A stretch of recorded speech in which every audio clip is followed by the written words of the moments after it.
Hello, আসসালামু আলাইকুম। কেমন আছেন সবাই? তো গত ক্লাসে আমি আপনাদেরকে দেখাইছিলাম ফেসবুকে এই যে সরি ওয়েবসাইটে কিভাবে পোস্ট করতে হয়। আজকে হচ্ছে গিয়ে পরের বিষয়গুলো। তো এইখানে যদি আমি পোস্টের ভিতরে যাই, দেখেন অনেকগুলো পোস্ট আছে।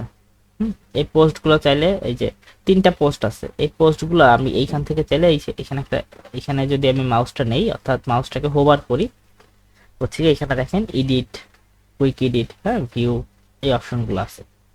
এখান থেকে চাইলে আমি যে ট্রাস্ট নামে যে লাল লেখাটা, এটার উপর ক্লিক করলে আমার পোস্টটা এখান থেকে ডিলিট হয়ে যাবে। হ্যাঁ, সো এখানে কয়েকটা অপশন আছে, এগুলো আপনারা এক্সপ্লোর করেন। আচ্ছা, এরপরে আছে মিডিয়া।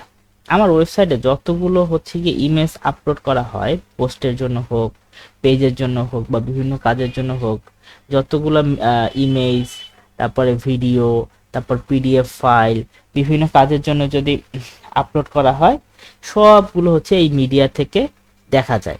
অর্থাৎ এই জায়গাটা অনেকটা ফোনের গ্যালারি ইমেজের মতো কাজ করে, আমাদের ফোনে গ্যালারি থাকে না, ওইরকম যে বিষয়টার জন্য কাজ করে। আচ্ছা, এরপরে আছে পেজেস। একটা ওয়েবসাইটে অনেকগুলো পেজেস থাকে। একটা ওয়েবসাইটে অনেকগুলো পেজ থাকে, যেমন অ্যাবাউট আস পেজ থাকে, কন্টাক্ট আস পেজ থাকে, ব্লগ পেজ থাকে, তারপর সার্ভিসেস পেজ থাকে। প্রত্যেকটা পেজের ভিতরে আলাদা আলাদা কন্টেন্ট থাকে। যেমন একটা ওয়েবসাইটের অ্যাবাউট আস নামে যদি কোনো পেজ থাকে, ওই পেজের ভিতরে কি থাকবে, ওই ওয়েবসাইটটা সম্বন্ধে বর্ণনা থাকবে বা তাদের কারণ কার্যক্রম সম্বন্ধে বর্ণনা থাকবে, তারা কি নিয়ে কাজ করতেছে এই নিয়ে বর্ণনা থাকবে। আবার যদি ব্লগগুলো থাকে, ব্লগ নামে কোনো পেজ থাকে, ব্লগস, হ্যাঁ, ব্লগস নামে কোনো পেজ থাকে, সেখানে হচ্ছে ওয়েবসাইটের সকল পোস্ট গুলো সেইখানে থাকবে। তো আমি একটা অ্যাবাউট আস নামে একটা পেজ তৈরি করি। এখানে দেখেন, আমি অ্যাড নিউতে গেলাম, এখানে লিখলাম হচ্ছে অ্যাবাউট আস, অ্যাবাউট আস, এটা দিয়ে পাবলিক করে দিলাম। এখন দেখেন পেজ আর পোস্ট কিন্তু আলাদা জিনিস। আমি হোমে গেলাম, আমি আমার ওয়েবসাইটটাতে ক্লিক করলাম, দেখেন অ্যাবাউট নামে হচ্ছে গিয়া একটা পেজ তৈরি হয়েছে। অ্যাবাউট নামে একটা কি হয়েছে, পেজ তৈরি হয়েছে। এবং অ্যাবাউট পেজের ভিতরে গেলাম, এখানে পেজে যেহেতু কিছু দেই নাই তাই হচ্ছে ফাঁকা আসছে। আবার এখানে দেখেন এগুলো কিন্তু পোস্ট, এই পোস্ট কিন্তু, পোস্ট আর পেজ কিন্তু বেসিক্যালি ডিফারেন্ট জিনিস। একটা পেজের ভিতরে একটা স্পেসিফিক কন্টেন্ট থাকে, হ্যাঁ, এবং ওই পেজটাকে হচ্ছে আমরা রিপ্রেজেন্ট করি অ্যাজ এ হচ্ছে ওয়েবসাইটের সাথে একটা জিনিস। এবং একটা ও ব্লগ মানে পোস্টগুলো কিন্তু এক জায়গা সিরিয়াল বাই থাকবে। যাই হোক, আরো অনেক ডিফারেন্স আছে। তো আমি আরেকটা পেজ তৈরি করি, লেটস সে কন্টাক্ট আস,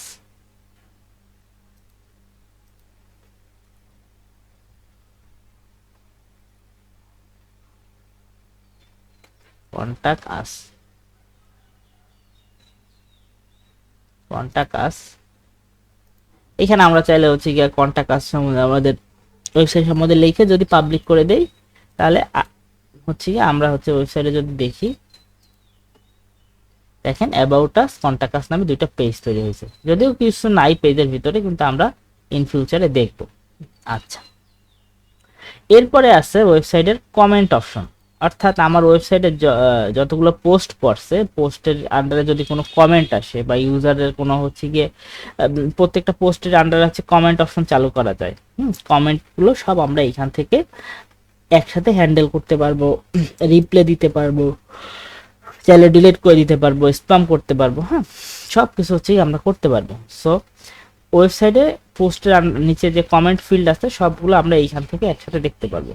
আচ্ছা, এরপরে খুব গুরুত্বপূর্ণ জিনিস, এটা হচ্ছে গিয়ে অ্যাপিয়ারেন্স। দেখেন আমার ওয়েবসাইটটা কত খারাপ দেখতে, তাই না? এই যে ওয়েবসাইটটা, এখানে কতগুলো পোস্ট দেখা যাচ্ছে, সাদা, নিচে সাদা, কোনো অপশনগুলো আমরা বুঝতেছি না, তাই না? এখানে কোনো ডিজাইন করা নাই। আবার আমি যদি একটা পোস্ট ওপেন করি, ওপেন করলাম, কেমন দেখাচ্ছে, কোনো হচ্ছে গিয়া সিঙ্ক নাই বা কোনো হচ্ছে লোগো নাই এইখানে। সো এপিয়ারেন্সের ভিতরে দুইটা অপশন আছে, একটা হচ্ছে থিম অপশন, আর এইখানে দুইটা অপশন আপাতত আসছে থিম অনুযায়ী। একটা হচ্ছে থিম অপশন। এই থিম অপশনের মাধ্যমে আমি আমার ওয়েবসাইটের চেহারা, ডিজাইন এবং হচ্ছে লুক চেঞ্জ করতে পারি। যেমন ধরেন এখানে আমার বাই ডিফল্ট ভাবে অনেকগুলো থিম দিয়ে দিছে।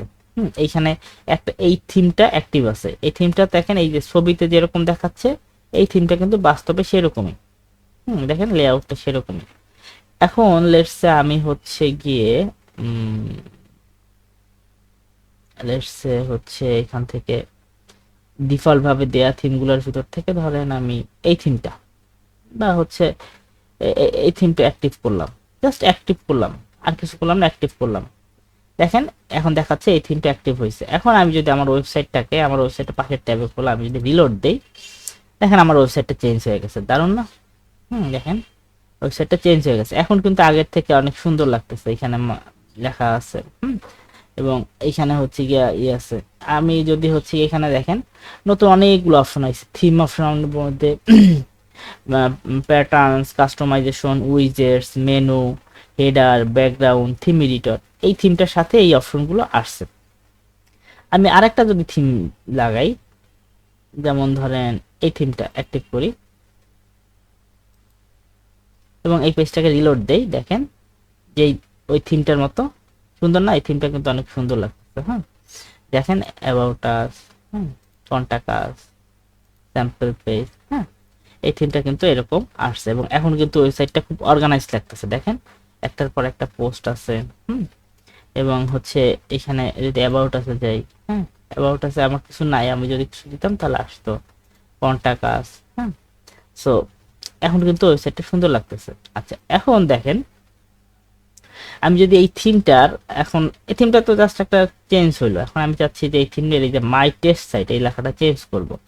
তা আমি এখান থেকে কোথায় যাব? এখানে দেখেন এই থিমটা যখন অ্যাক্টিভ হয়েছে এখানে নতুন একটা অপশন আছে কাস্টমাইজেশন।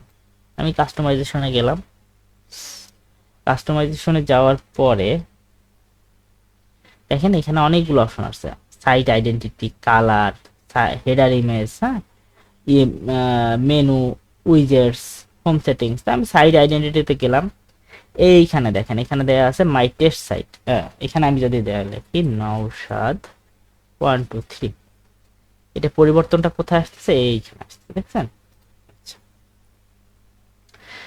এরপরে এখানে ট্যাগলাইন দেয়া আছে, ধরেন হচ্ছে গিয়া লেটস মেক এ ওয়েবসাইট। আমি জাস্ট একটা ট্যাগলাইন দিলাম, দেখেন ওয়েবসাইট এই যে কোনায় ট্যাগলাইনটা দেখা যাচ্ছে।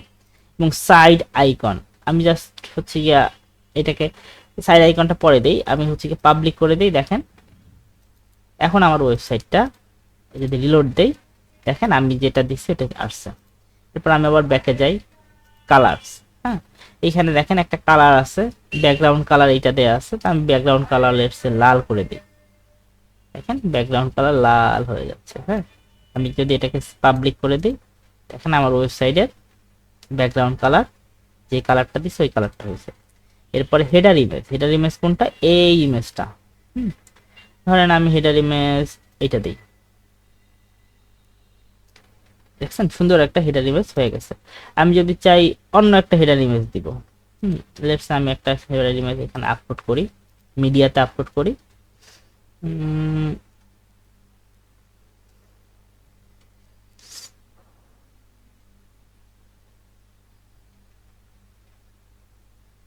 হেডার ইমেজ, আচ্ছা এটা